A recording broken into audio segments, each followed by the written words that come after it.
Бұл әйел біреудің баласын өз баласынан артық көрді. Соның өтеуі күйеуінің опасыздығы болды. Ал енді тыңдаңыз. Балжан мен Күлім бала кезден бері айырылмас құрбы болатын. Олар бір-бірін алғаш көрген күннен бастап бір сәтке де ажырамаған еді. Мектепке бірге барып, бір партада отырып, бірге сабақ оқитын. Мұғалімдері оларды басқа орынға отырғызбақ болса, екеуі де жылап қайтадан бір партаға отыруды сұрайтын. Олардың достығы шынайы, таза еді. Ойын баласы болғанымен екеуі бір-біріне қамқорлық танытып, бір-бірін жақсы түсінетін. Мектеп қабырғасында да, үйде де олардың достығы үзілмейтін. Екеуі жиі бір-бірінің үйлеріне қонаққа барып, ата-аналар да бұл достықты ерекше бағалайтын. Балжанның да, Күлімнің де отбасылары олардың бір-біріне деген адалдығына куә болып, екеуінің әрдайым бірге болғанын қалайды. Үйдегі жандар бұл достықты бұзғысы келмейтін, қайта оларға қолдау көрсетіп отыратын еді. Жылдар өтіп, мектеп өмірінің соңғы қоңырауы да жақындап қалды. Бұл кез екеуінің де есінде қалатын ерекше кезең еді. Алайда, дәл осы қуанышты күндерде күтпеген қайғылы жағдай орын алды. Соңғы қоңырау күні Күлімді көрші ауылдың жігіттері алып қашпақ болды. Қыздың тағдырын бұрғысы келген жігіттер оны көлікке отырғызып, ауылға қарай бет алған. Бірақ Күлім мұндай жағдайды қабылдай алмады. Жолда үмітін үзбей қашып құтылмақ болды. Көлік қатты жылдамдықпен келе жатып, Күлім есікті ашып қашпақшы болды. Алайда, осы әрекеті оны үлкен апатқа ұшыратты. Ол көліктен секіргенде ауыр жарақат алды. Оқиғадан кейін Күлімнің денсаулығы күрт нашарлап ауруханаға жеткізілді. Ұзақ уақыт бойы емханада жатып көптеген операциялар жасалды. Бірақ оның аяғынан тұрып жүру мүмкіндігі жоққа айналғандай. Бұл жағдай барлығына ауыр соққы болды, әсіресе Балжан үшін. Күлімнің жағдайын естігенде Балжан жаны күйзеліп, достығының ауыр сынаққа тап болғанын түсінді. Ол күн сайын емханаға барып, Күлімнің қасында болды. Құрбысына барынша қолдау көрсетіп, оның жанында жалау болуға тырысты. Балжан үшін Күлім тек құрбы емес, бауырында еді. Олар екеуі бұл қиындықты бірге еңсеруге тырысты. Үміттерін үзген жоқ. Қос құрбы бірге өсіп, бірге күліп, бірге армандаған өмірлері бар еді. Бірақ өмірдің күтпеген соққысы Күлімді арбаға таңып қойды. Армандаған оқуына түсу жайына қалды. Бірақ оның жүрегі әлі де досымен бірге болатын. Балжан болса университетке түсіп, жаңа өмірге қадам басты. Бірақ қаншама сабағы мен жұмысы болса да, демалыс күндері бос уақыттар шыққанда Күлімді ешқашан ұмытпайтын. Құрбысын жиі іздеп келіп, бірге серуендеп, қаланы аралап, екеуі әдеттегідей сырласатын. Арада біраз жылдар өтті. Күлім сол күй аяғынан тұра алмады. Ешқандай ем немесе операция көмектеспеді. Ол өзінің тағдырын қабылдауға мәжбүр болды. Ал Балжан оқуын бітіріп, таңдаған мамандығы бойынша жұмысқа орналасты. Олардың достығы ешқашан үзілмеді. Бірақ Күлімнің өмірі арбаға тәуелді болып қалды. Көп ұзамай Балжанның ұзату тойы болатынын Күлім естіді. Бұл жаңалық оның жүрегін ауыртып жіберді. Бала кезден бірге өскен құрбысының қуанышты күнін естігенмен, өзінің сол тойда белсенді түрде қатыса алмайтыны, тек арбамен ғана келіп шеттен бақылап тұратыны оны қатты қынжылтты. Бір күні ол анасына көзіне жас алып, «Апа, менің аяғым болғанда, мен де Балжан секілді өз теңімді тауып, бақытты өмірге қадам басар едім ғой. Мен де қазір құрбымның жанында болып, оның тойына дайындалып, көйлегін таңдауға көмектесер едім. Неге мен әлі күнге дейін арбаға таңылып қалдым, а? Неге?» деп жаны күйзеліп екі аяғын нәзік қолдармен ұрып, көз жасын тия алмады. Күлімнің анасы да бұл сәтте не айтарын білмей, қызының қасіретті жан күйзелісін сезініп, жаны ауырып тұрды. Қызының мұңын қалай жеңілдетерін білмей, оны құшақтап жұбатып, көз жасын іштей төгіп отырды. «Қызым, тағдырдың сынағы ауыр, бірақ сенің жүрегің мықты. Сенің өмірің бұнымен тоқтап қалған жоқ, әлі талай жақсы күндерді көресің. Тек сен шыда, Балжанның да тойында қасында боласың. Ол үшін ең жақын құрбысы сенсің», деп анасы қызының басынан сипап, жанына демеу болуға тырысты.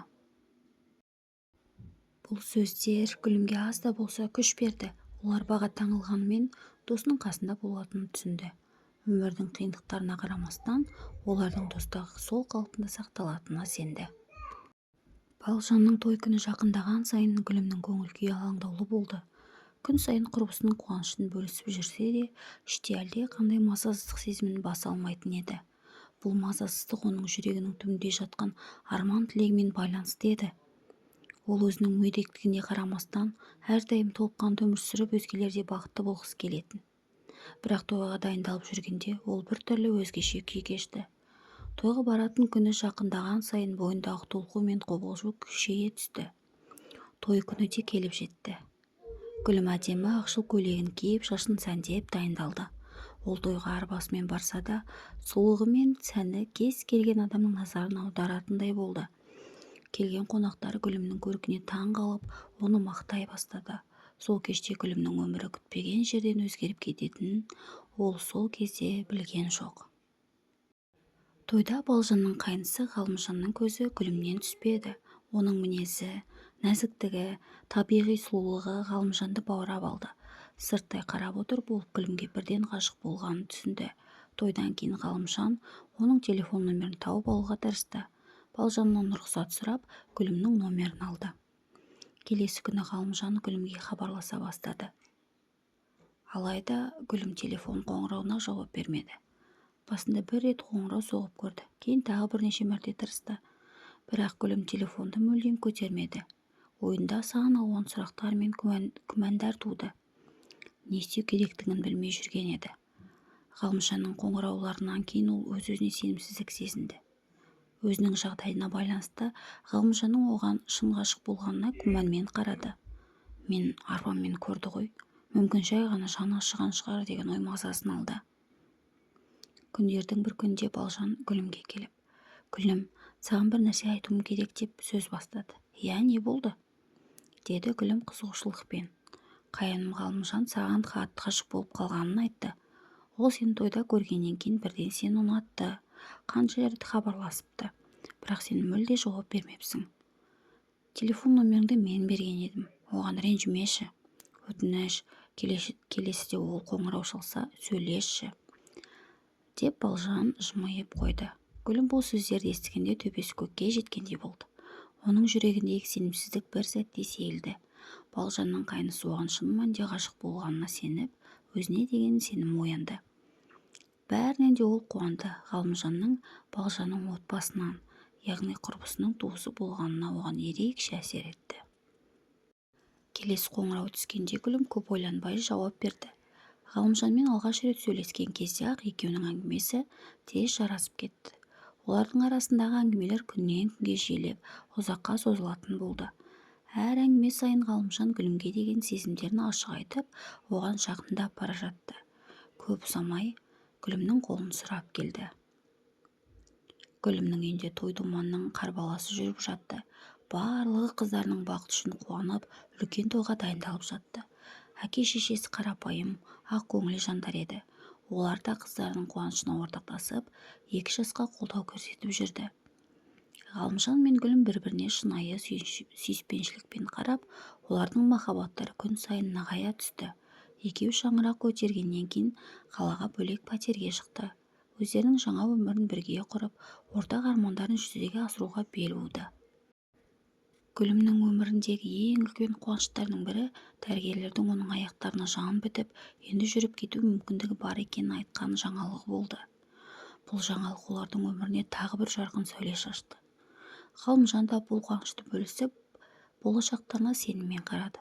Дегенмен, дәрігерлер Гүлімге денсаулығына әлі де күтіммен қарау керектігін, әсіресе әзірге бала көтеруге болмайтынын ескертті. Ал бұл уақытта Гүлімнің құрбысы Балжан өз қиындығымен күресіп жүрген еді.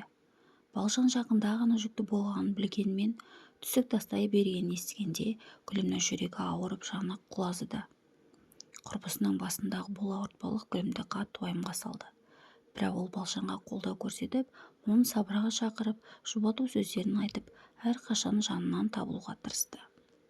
Біраз уақыт өткен соң Гүлімнің өзі үлкен тосын сыйға тап болды. Соңғы медициналық тексерулер кезінде дәрігерлер оның құрсағында егіз сәбилердің бар екенін айтты. Бұл жаңалық Гүлімді қатты толқытып, қуаныштан көз жасын тыя алмады. Өзінің осы бақытқа қол жеткізгеніне сене алмай жылап жіберді. Бұл қуанышты хабарды ол бірінші болып Ғалымжанға жеткізді. Ал екеуі де сәбилерін асыға күтті. Дәрігерлер қарсы болса да, өз денсаулығын емес, сәбилерін таңдаған Гүлім ештеңеден қорықпай, аман-есен босанып алуды Алладан тіледі. Өмір кейде адам күткеннен де ауыр сынақтар береді. Гүлімнің денсаулығы мен егіз сәбилер үшін бәрі жақсы болады деген үміті бар еді. Дәрігерлер жүктіліктің қауіпті екенін ескерткенімен, Гүлім өз күшіне сеніп егіздерді дүниеге әкелуге шешім қабылдаған болатын. Алайда босану оңайға соқпады. Ұзақ наркоздың әсерінен босанғаннан кейін Гүлімнің денесінің тек аяқтары ғана емес, қолдары да қимылсыз қалды. Жаңа өмірге келген сәбилерге күтім жасау енді ерекше қиындықпен келді. Гүлімнің жан дүниесі сәбилерін құшағына ала алмай, оларды емірене сүйе алмай жылап жатты. Ана болып, балаға деген махаббатын сезінгенімен, денесінің ауыртпалықтары оған бұл сезімді толыққанды жеткізуге мүмкіндік бермеді. Күн сайын көз жасына ерік беріп, жаны сыздайтын. Сәбилерді өз құшағына қысып, омырауын емізе алмайтынына жанын ауыртты. Балжан болса құрбысының бұл ауыртпалығын түсініп, қол ұшын созуға тырысты. Ол Гүлімнің қайғысына ортақтасып, сәбилерді өз қамқорлығына алды. Балжан егіздерді жасанды сүтпен тамақтандырып, күнделікті күтімдерін жасап жүрді. Бұл әрекет арқылы Гүлімге аналық борышын орындай алмаған үшін өзін кінәлі сезінбеуге тырысты. Алайда Гүлімнің жүрегі бәрібір қайғыға толы еді. Гүлімнің уайымы мен күйзелісі омырауындағы сүтті де тарылтып жіберді. Ол аналық рөлін толықтай атқара алмай, ішінен өзін іштей жазғыра бастады. Бірақ Балжанның қолдауы мен көмегі арқасында Гүлім біртіндеп өзіне келуге тырысты. Жанындағы адамдардың қолдауы оның рухын түсірмеуге көмектескенімен, аналық сезім мен сәбилерін құшағына ала алмағаны оның жан жарасын тереңдетті. Гүлім бар жан-тәнімен ана болуды армандаған әйел. Алайда оның денсаулығы біраз уақыттан бері сыр беріп жүрген еді. Дәрігерлер оны тезірек отаға түсіру керектігін айтты. Алғашында бұл шешімге келісу қиын болмады. Балалардың енді ғана дүниеге келіп, әлі де аялы алақанға мұқтаж екенін ойлаған сайын жүрегі сыздайды. Отаға кететін күн жақындаған сайын Гүлімнің көңілі алаң болды. Әр түн сайын егіздердің қасына барып, олардың тәтті ұйқысын көріп, шексіз мейіріммен сүйетін. Балжан апысыны оларға жақсы қарайтынын білсе де, ішкі алаң сезімнен арыла алмады. Балаларының болашағы үшін өзін құрбан етуге дайын екенін ойлап, жүрегін ауыр ойлар басты. Отаға кететін күн келіп жетті. Анасының көз жасы шын мәнінде бәрін айтып тұрғандай болды. Гүлім балаларына қайта-қайта қарай берді. Кішкентайларын қолына алып иіскеп, көз жасына ерік беріп, қоштаса алмай тұрғандай күй кешті. Апысыны оны жұбатуға тырысқанымен, Гүлімнің ішкі түйсігі оны мазалай берді. Ана жүрек сезді ме? Белгісіз. Бірақ бұл қоштасудың мәңгі екенін жан дүниесімен сезінгендей болды. Отаға шығар алдында балаларына тағы бір мәрте қарап, үнсіз жылап тұрды. Егіздеріне: «Мен сендерді қатты жақсы көремін. Менің өмірім сендер үшін» деп іштей күбірледі. Балжан оны жұбатып, барлық жақсы болатынын айтып, үміт беруге тырысты. Бірақ Гүлімнің жүрегінде сезікті бір нәрсе қалды. Соңғы сәттерде Гүлім ота залына кіргенде жанындағылардан да бір түрлі тыныштық байқалды. Ота күрделі болғандықтан дәрігерлерге көп күш салу керек еді. Бірақ өкінішке орай Гүлім бұл жолы отадан аман шықпады. Оның жүрегі күресті. Өмірден өтті, бірақ та жақындары өте қатты қиналды. Олар үшін бұл өте ауыр соққы болды. Гүлімнің дүниеден өткен туралы хабар келісімен, апысыны Балжан мен отбасы мүшелері қайғыға батты. Оның артында қалдырған егіздері енді анасын ешқашан көре алмайтыны өкінішті. Балжан 2 жылдан бері бір үйдің берекесін ұстап отырған әйел. Келіні, әр жақын құрбысы Гүлім өмірден өткен соң, оның артында қалған егіздер жетім қалды. Жастан асқан егіздер Балжанға бауыр басып, оны мама деп атап кетіпті. Басқалар оның бұл ісін қайырымдылық деп бағаласа, кейбіреулері Балжанның отбасының бірлігін бұзу мүмкін екенін айтып алаңдады. Оның күйеуі де бір кезде мұндай қарым-қатынасқа түсіністікпен қарап, қолдау білдіріп жүрген еді. Бірақ уақыт өте келе жағдай қиындады. Егіздердің әкесі басқа елге үйленіп, оларды Балжанға аманаттап, өз Кореяға жұмыс істеуге кетті. Балжан бұл егіздерге қамқор әрі ана болды. Күйеуі бастапқыда бұл жағдайға түсіністікпен қарағанымен, уақыт өте оның сабыры сарқыла бастады. Бір күні кешке Балжан күнделікті тіршіліктің әбігерінде жүріп, балаларды ұйықтатып жатқан болатын. Күйеуі оны оңаша шақырды. Оның даусы салқын әрі беймаза еді. Балжан күйеуінің көңілін сезіп, жүрегі бір нәрсені жаман сезгендей соқты. «Балжан, қашан соңғы рет екеуміз отыра қалып сөйлестік?» деді күйеуі мұңды дауыспен. «Қалай сөйлеспедік? Біз үнемі біргеміз ғой» деп жауап берді Балжан, әлі де ештеңенің мәнін түсінбей. «Жоқ, біз бірге емеспіз. Сен менімен бірге емессің.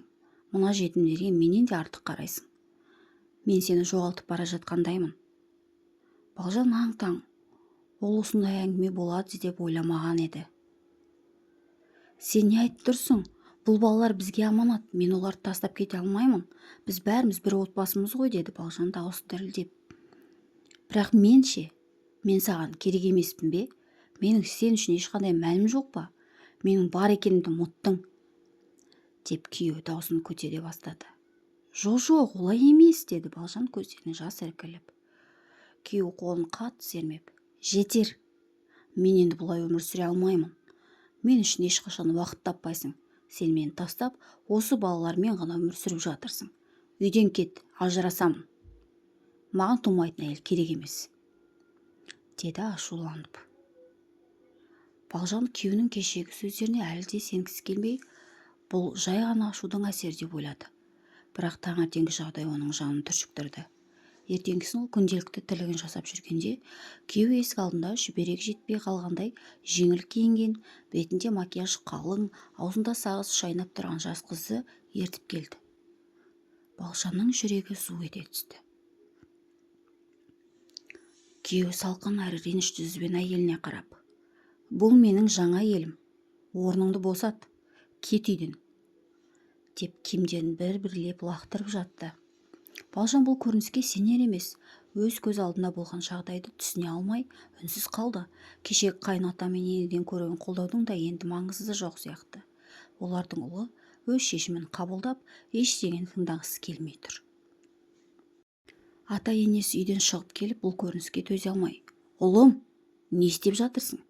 Әке-шешенің беделін түсіріп, отбасыңды бұзып, балаларың, әйелің бар» деп ұрсса да, ұлы міз бақпады.